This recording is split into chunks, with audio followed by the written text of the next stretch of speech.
Hey everyone, this is Pete. Welcome back to Atari A to Z, a series of short playthroughs of Atari 8-bit games, some which I grew up with and some which are new to me. This is, well, a bit of both. Obviously I know Xevious quite well already. Wasn't familiar with the Atari 8-bit version of this previously, so I'm quite interested to try this and see if it's actually any good. Some confusing copyright dates on this, because it says it's copyright 1985 Atari and copyright 1988 Namco.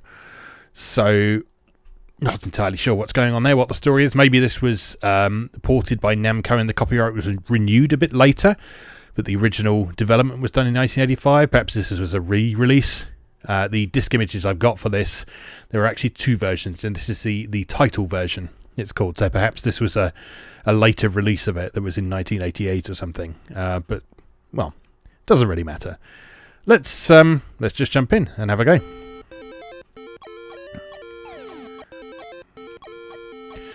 So, Xevious, most people will probably know, is one of the earlier vertically scrolling shoot-'em-ups that sort of started to set the mould for what we could expect from the genre.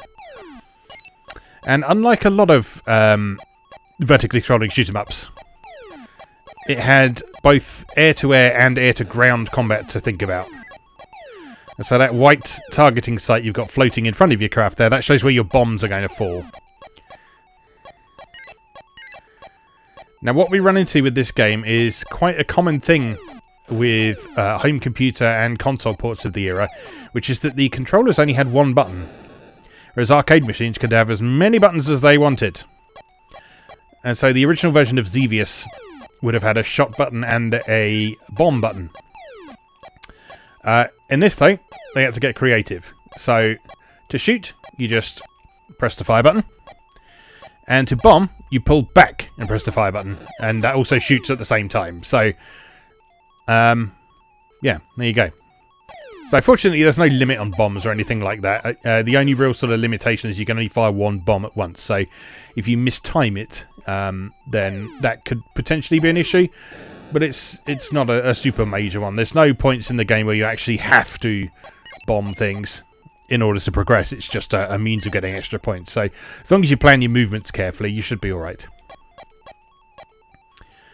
Well, I mean, so far, aside from the obvious graphical inferiority from the original versions, this doesn't seem to be an awfully bad port. So we've got the background music, we've got the firing and the bombs, we've got some familiar attack patterns from the original. We've got things like those metallic enemies that you can't shoot.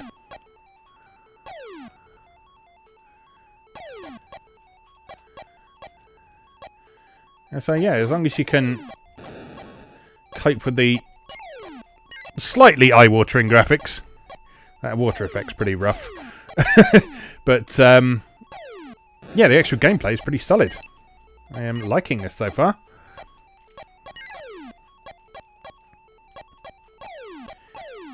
I always do find it interesting when the user interface in a game like this is just using the default system font, as you can see down at the bottom.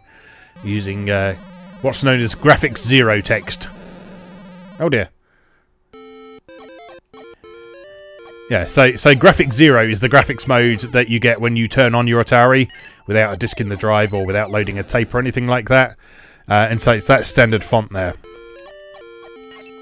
And in order to get a custom font, you'd have to actually overwrite the system font temporarily using various clever techniques. Character set redefinition. This was often one of the first things that prospective game developers would learn while they were programming in BASIC, is how to redefine the character set. It generally involved a lengthy block of data statements and some pokes to the appropriate parts of the system memory. And it was pretty fun. I'm going to try it again. Yeah, but the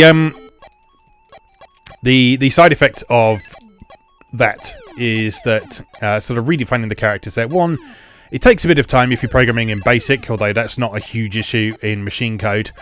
And it also may well be taking up extra bits of memory that you maybe need for other things in the game. So, and sometimes developers just, you know, didn't feel like it. When you've got a perfectly functional font there. I mean, sure, everyone will recognise it as the standard system font, but who really cares?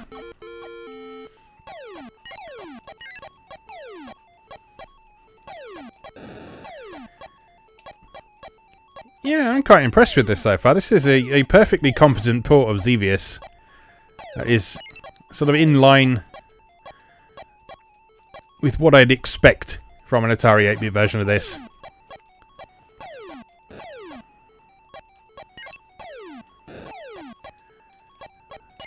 Might be nice to have some slightly smoother scrolling, maybe. I know the Atari is capable of slightly better than this, but I mean, it's not bad or anything.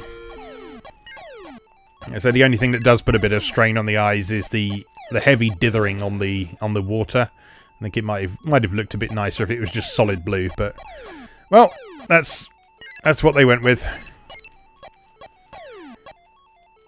And it allows them to have the illusion of having more colours on screen than there actually are, so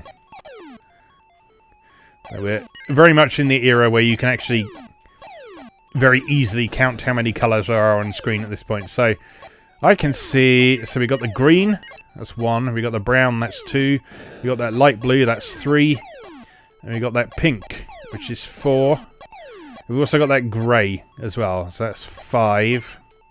There's a dark purple as well, 6. There's the dark blue of the ship as well, although that's a slightly special case because the you'll notice that the ship's movement is significantly smoother than all of the other enemies.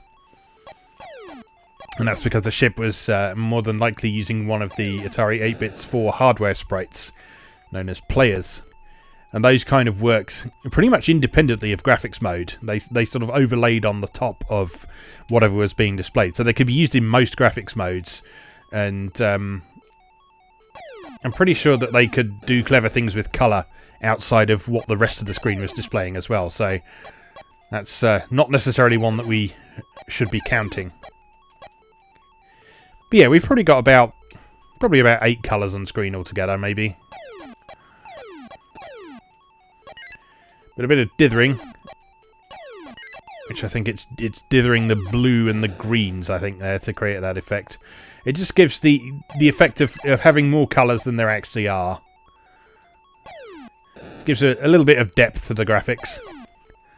And it means you can do things like that shoreline effect.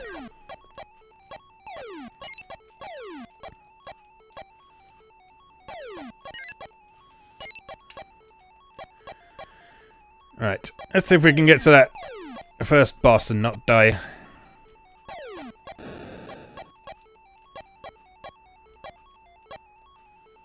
think he was after this wave of shiny things, wasn't he? I say wave, just one of them. Oh, bullets everywhere! Oh my god.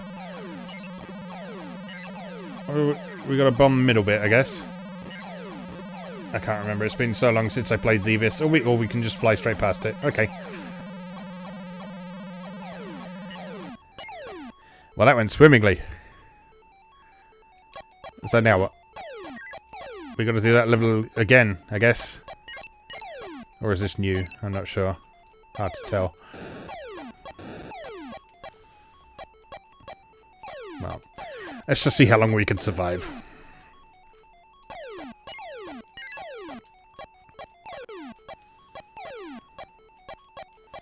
Oh my god. High-speed projectiles. Oh, high-speed shootable projectiles. That's marginally less offensive. Oh! Pain.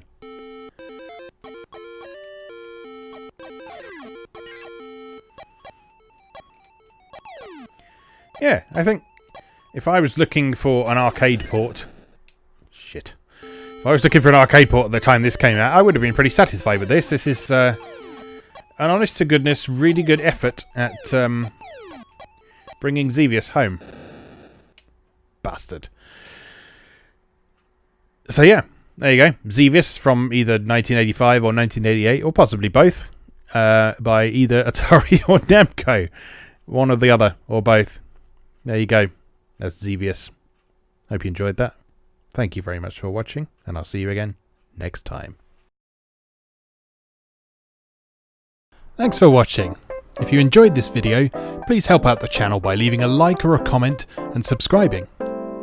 New episodes of Atari A to Z are on Tuesdays and Atari ST A to Z on Thursdays. Check out atariatoz.wordpress.com for a full archive. Do please also check out my other projects moegamer.net, where I explore Japanese and Japanese-inspired games from yesterday and today, and videopackgames.wordpress.com, which aims to catalogue the small but well-formed library of the Philips G7000 Videopack computer, also known as the Magnavox Odyssey 2. You can also support my work on Patreon or buy me a coffee. You can find links to do both down in the video description. Thanks again, and I'll see you next time.